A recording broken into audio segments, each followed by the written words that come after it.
Welcome to the P.A.S. Report podcast.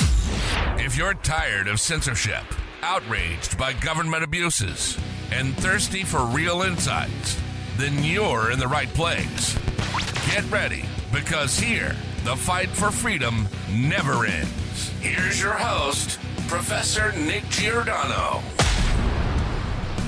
Welcome, everyone, to the P.A.S. Report podcast. This is your host, Nick Giordano. I'm glad you could join me. Make sure you follow and subscribe to the podcast so you never miss an episode. Also, visit the P.A.S. Report website, pasreport.com, and share this with your family and friends and on social media. I have a great guest coming on today because right now what we're witnessing in society is total lunacy. From, women in sports, you have the sports being taken over by men, boys going into girls' bathrooms. It's completely ridiculous. That's why I have Kara Dansky, a feminist. She is the author of the book, The Reckoning, How the Democrats and the Left Have Betrayed Women and Girls. Kara, thank you for coming on. How are you? Thank you for having me. I'm doing great. Well, I'm glad you could be here. So you wrote this book, The Reckoning, and it really is a reckoning that we've seen throughout our society where almost everything is being redefined into this gender ideology. So can you explain the backdrop behind the book and why you decided that it's necessary to speak up on this issue? Because not too many people have the courage to speak out, but you do. Thanks. I'm on the political left. And I found myself having a very interesting conversation all the way back in 2014 with another leftist radical feminist. And I mentioned something about so-called trans rights. And she stopped me in my tracks. And she said that all of trans, or gender identity, if you prefer, is a threat to women and girls as a sex class. And as someone on the political left, I had never heard that before. So I went back and did some research. I joined the radical feminist group Women's Liberation Front in 2015. I served on the board of that group from 2016 to 2020. I later joined the board of Women's Declaration International US chapter and served there until July of this year. In October 2021, I published a book called The Abolition of Sex, How the Transgender, which I always put in quotes, Agenda Harms Women and Girls. And then fast forward to November 2023, I decided to publish the book, The Reckoning. And one reason in doing that was that it followed 2 years after the publication of The Abolition of Sex. And another reason in doing it was November 2023, of course, is 1 year before November 2024. And I wanted to say to the Democrats what I've been saying to them for years and years now, that all of so-called gender identity threatens women and girls as a sex class. The book provides receipts of everything that feminists have been saying to Democratic Party leadership since about 2016. We've been telling them this the entire time. And of course, they've just dug in their heels. And so the book, The Reckoning, was in part a way of saying, listen, Democrats, if you don't get your act together and change your tune by November 2024, a ton of Democrats, women and men, are not going to vote for you because of this issue. And you yourself, you're a lifelong Democrat, correct? I am a lifelong Democrat, except for a short period of time when I was a Green. I'm actually ideologically left of the Democrats. It's amazing. Now, in the book, you actually discuss the harmful effects that gender ideology has on women, girls, but even boys as well. So can you elaborate on specific ways that the agenda is impacting particularly young people? Because let's face it, I mean, they're the most important, and a lot of them are confused at this point. Absolutely. Young people are confused because their teachers in schools are telling them that sex isn't real. This stuff is being taught at the earliest levels of education. Women's Declaration International's US chapter has done a deep dive into what children are being taught on this topic. And in some schools, it goes down to kindergarten. They're being taught that some boys can be girls and some girls can be boys, that sex isn't real, and that transgender is a word that has some sort of meaning. It does not. All 8 billion of us are either female or male, even those of us who call ourselves transgender.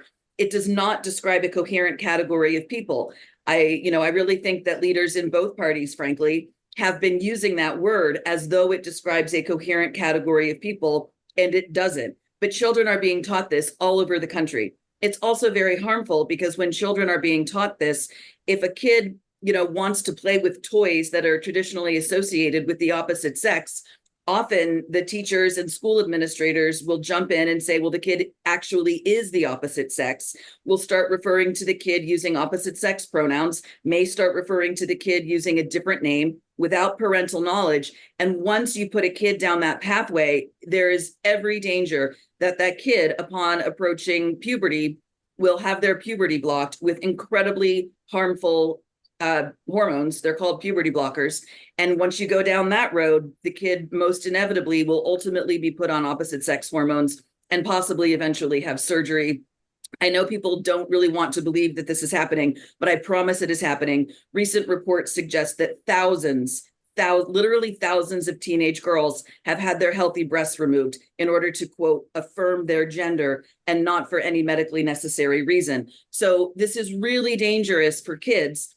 And often these kids, as they're entering puberty, that's also the time when many of us start to explore sexuality. And a lot of these kids are finding themselves being same-sex attracted. And so then they're told that if they're same-sex attracted, they must be the opposite sex. And so a lot of my lesbian and gay friends will say that this is actually a eugenics movement on gay people. It certainly appears to be that way. Now, Kara, we need to take a quick break, so everyone hang tight. We'll be right back.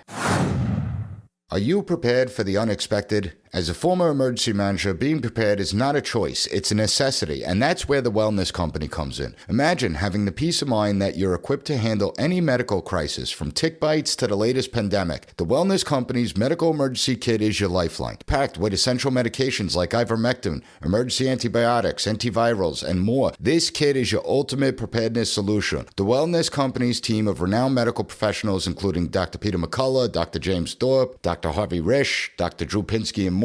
They are truth-seeking doctors, and they have designed a kit that sets the gold standard for safety and prevention. Don't wait for the next crisis to strike. Visit twc.health/PAS and use promo code PAS for an exclusive 10% discount just for being a listener of this show. Prepare today, rest easy tomorrow. Use code PAS at checkout. Welcome back, everyone. So now, Kara, I have a question. I mean, if you go back to yourself 15 years ago, would you ever have imagined that this would be an issue in the United States, more importantly, in particular with the schools, that they would promote transgenderism and not only promote it, but actually keep it from the parents? What are your thoughts on that? Yeah, in addition to being a feminist and an author, I'm a lawyer, and I write a lot of briefs to be filed in the federal judiciary. And I recently wrote in a case concerning what a court referred to as transgender women with male genitalia.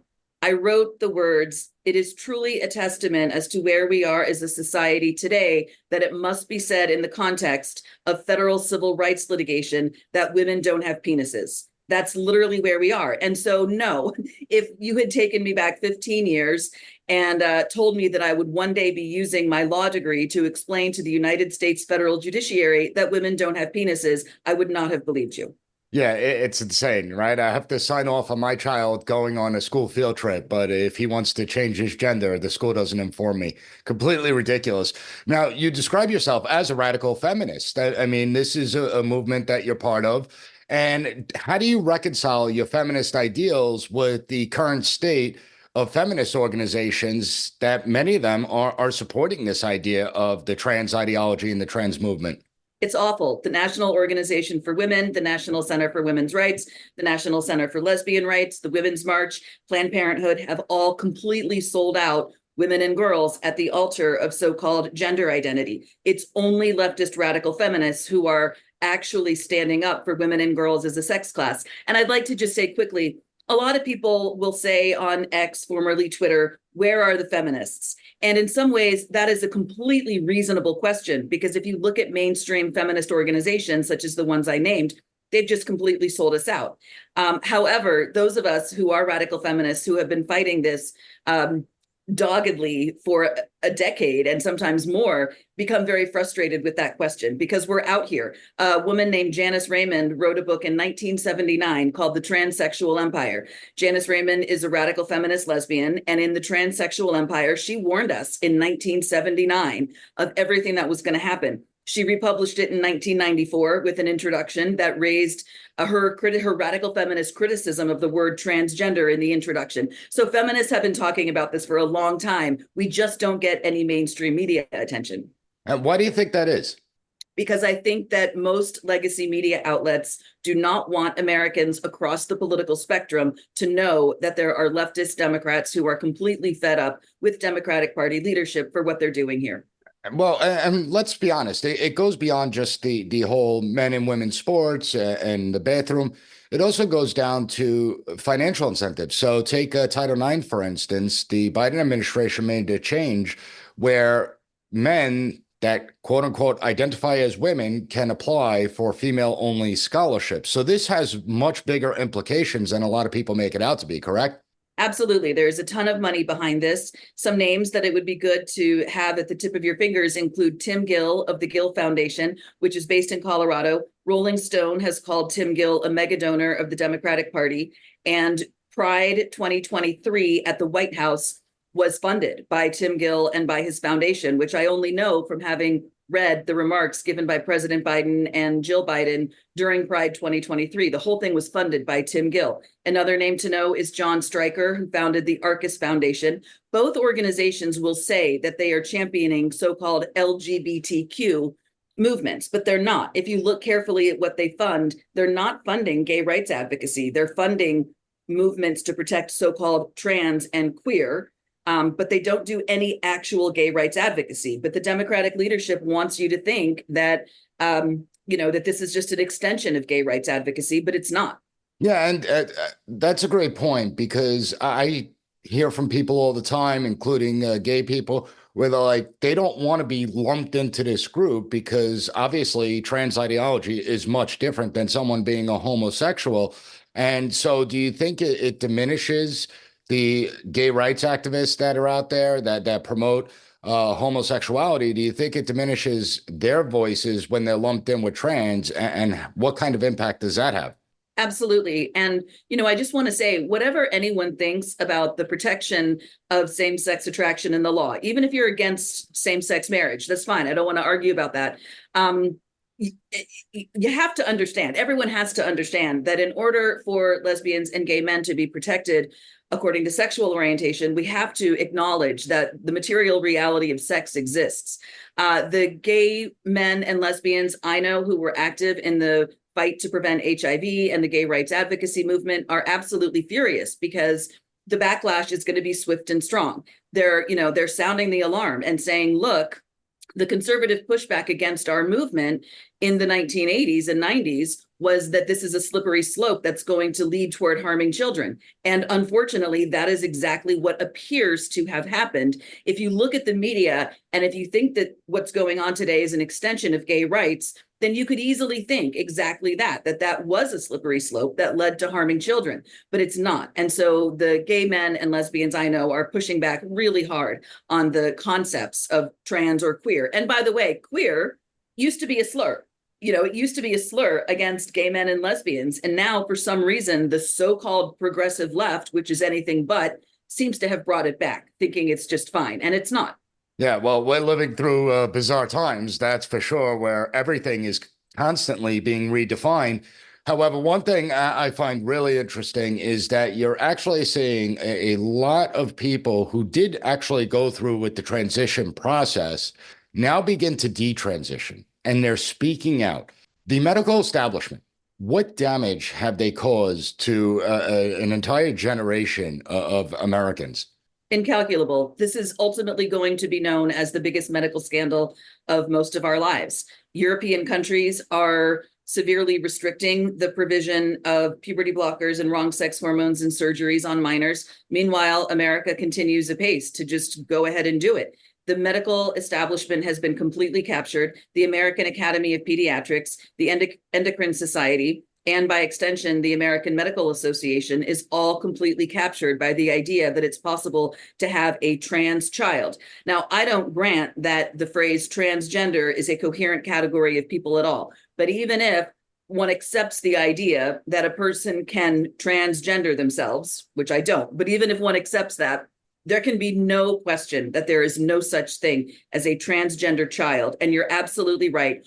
All of these young people, especially women, but plenty of young men too, are accepting themselves as the sex that they are, which I would argue is great, but they're finding themselves having been severely harmed. The effects of testosterone on women's bodies is just it's just awful. The medical consequences of pumping female bodies full of exogenous, as in not naturally occurring, because all women have some naturally occurring level of testosterone, but pumping your body full of exogenous testosterone has absolutely disastrous effects on young female bodies. These women are often becoming incontinent. They're losing sexual function. They're losing reproductive function frequently, not always. And thousands have had their healthy breasts removed. And it's just devastating.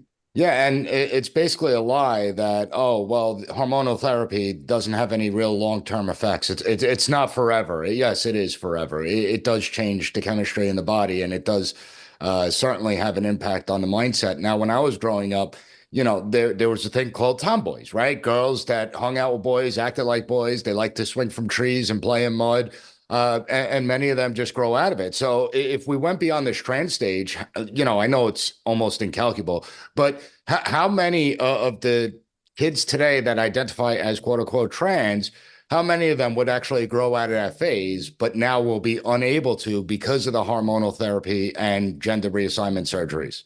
Almost all of them. Studies have shown that almost all young people who are confused about their sex, if they don't get on this path, almost all of them will desist and will come to accept themselves as the sex that they are. And, I just wanted to mention a case of a young woman named Prisha. Prisha had this done to her. I don't know exactly at what age, and I forget her last name, but Prisha miraculously was able to conceive a child, but she had her healthy breasts removed and she can't feed her child. And cases like this are just devastating. And what do you make of the parents? Because I tend to think that when parents come out and they're talking about their 3, 4, 5-year-old child being transgendered, it kind of seems like the parents want it to be about them as opposed to the child. Do you feel the same way?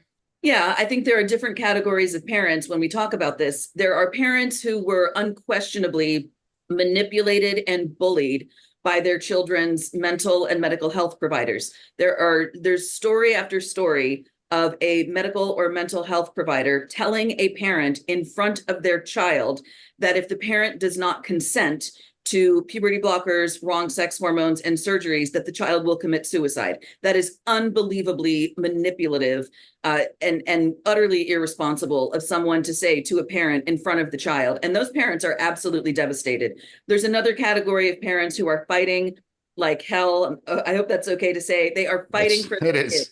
They are fighting for their kids. They are trying to get their kids out of what I will refer to as a cult. And they write at a Substack website called Parents with Inconvenient Truths About Trans. I would encourage everyone to read it. Their stories are heartbreaking. And then, yes, there's the category of parents who just go along with and seemingly encourage the idea that their child is the opposite sex. There's a woman named Helen Joyce. She's an Irish feminist who works at the organization Sex Matters. And she has gone on the record as saying that those parents who encourage this, they can't come out, because they psychologically cannot acknowledge to themselves that they encourage their children to be harmed.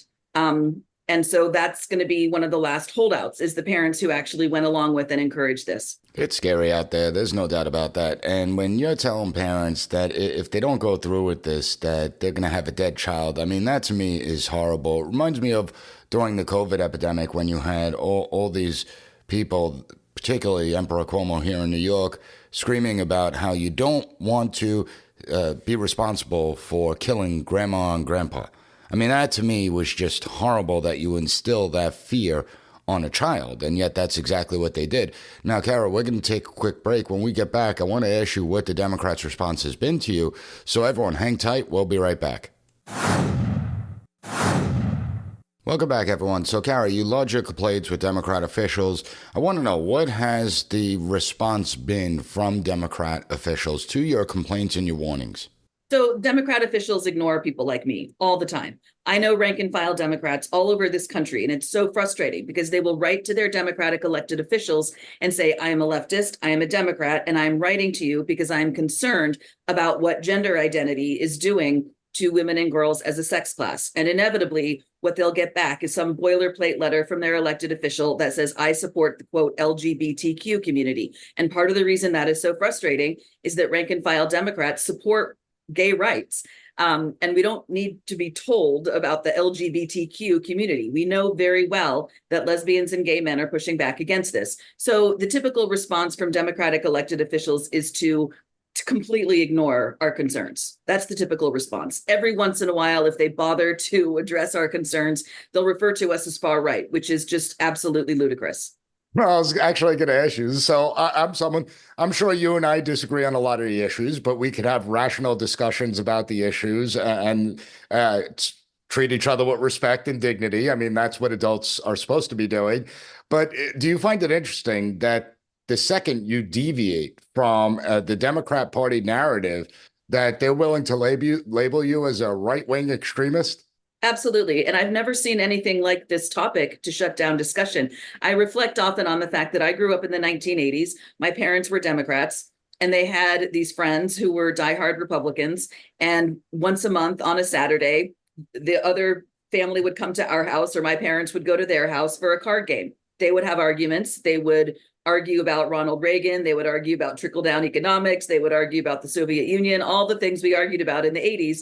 And then when they got done arguing, they would put down their arguments and pick up their cards and resume the game, right? We used to be able to do that. But with this topic, no dissent is permitted within the party at all. And that to me is so bizarre. Now, obviously, you have to swap out with President Biden. Kamala Harris is now the Democrat nominee for president. It doesn't appear that they're going to be reversing course in any way, shape, or form. It doesn't appear that they're going to be making outreach to people like yourself.